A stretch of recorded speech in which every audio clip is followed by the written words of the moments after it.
Berulah lagi, viral Ormas Pancasila datangi Migacuan minta jatah parkir.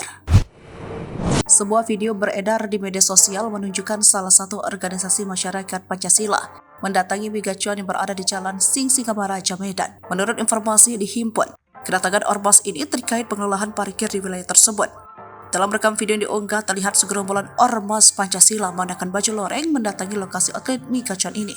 Dikutip dari Tribun Medan, manajer Migacuan Robi Tampu Bolot membenarkan adanya kedatangan sejumlah pria berpakaian ormas di Migacuan tersebut.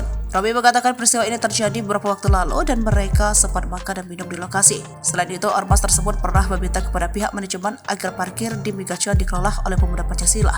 Bahkan permintaan itu kurang lebih dari 5 kali. Tetapi, permintaan mereka tak bisa dituruti lantaran parkir sudah dikelola manajemen perusahaan. Pihak Migacuan juga pernah bertemu dengan Ketua Pemuda Pancasila tersebut bersama pemerintah setempat dan TNI Polri membahas parkiran. Tetapi, Ketua Pemuda Pancasila itu diduga ngotot supaya pengelola parkir mereka yang dikelola. Sementara, berdasarkan informasi yang didapat, pihak Pemuda Pancasila Kota Medan menyebut bahwa peristiwa tersebut tidaklah benar.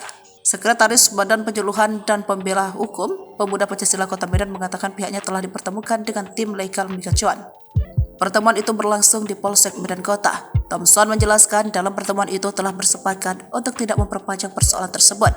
Sebab setelah dijelaskan sebetulnya tidak ada masalah. Di samping itu, Thompson juga mengatakan bahwa pihaknya tidak ada ingin mengelola lahan parkir Migacuan.